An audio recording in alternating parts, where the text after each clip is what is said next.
Pope Francis is expected to make his first public appearance on Sunday since he was hospitalized.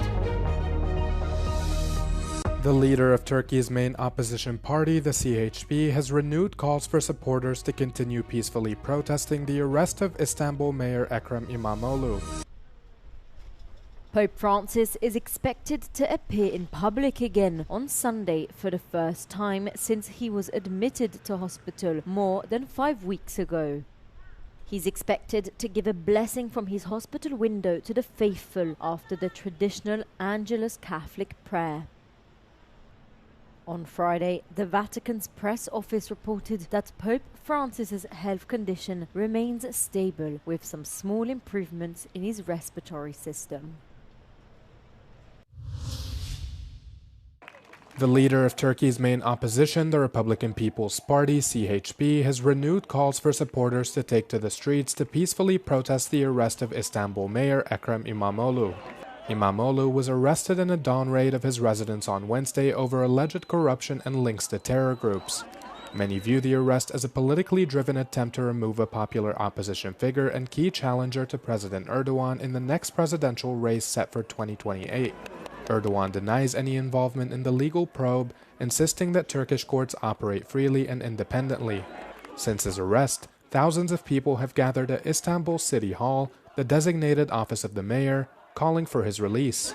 Clashes have erupted between protesters and police in Istanbul and also in the capital Ankara. A 5-day ban on protests was instated in Ankara after protesters clashed with police on a university campus, where tear gas and water cannons were deployed to disperse the crowds. But despite this, CHP leader Özgür Özel is urging people to exercise their constitutional right and continue participating in peaceful demonstrations.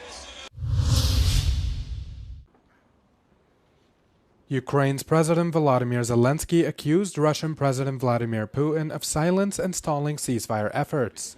Zelensky says Kyiv has accepted a U.S. proposal for a complete ceasefire more than a week ago. The Ukrainian leader noted that no progress has been made on that front as Putin is yet to respond to the proposal. He accused his Russian counterpart of continuing to act as an aggressor as the Kremlin continues its heavy aerial bombardment of Ukraine. Both Zelensky and Putin agreed in principle on Wednesday to the partial truce after U.S. President Donald Trump spoke with them. It still remains to be seen what possible targets would be off-limits to attack within the scope of the agreement. Zelensky's comments come just a few days before peace talks are scheduled to resume in Saudi Arabia with U.S. officials next week.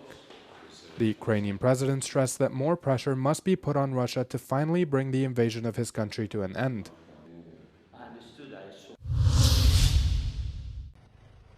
The Tate brothers are back in Romania after being allowed by Romanian authorities to travel to the US on a 3-week vacation, as long as they were back by Monday, despite being under judicial control, accused of trafficking minors and money laundering. One of the brothers, Andrew, says they have nothing to hide from. I'm glad to be home, back in Romania, like I said I'd be. Because innocent men don't run from anything. We're here to clear our names and exonerate ourselves. And after all we've been through, we truly deserve the day in court where it is stated that we've done nothing wrong. The Tate brothers' departure from Romania 3 weeks ago sparked criticism at the time. Some MPs filed a complaint with the judiciary after reports suggested the US had pressured the authorities to release them. At the beginning of March, Florida's Attorney General announced an investigation against the two brothers.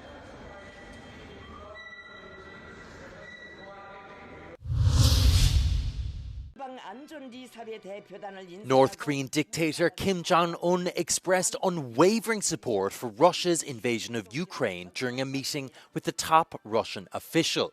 According to Pyongyang's state media, Kim and Russian Security Council Secretary Sergei Shoigu reportedly discussed issues including Moscow's war in Ukraine and the security situation on the Korean peninsula. The meeting followed a South Korean intelligence assessment that North Korea had likely sent troops to assist Russia in its war in Ukraine.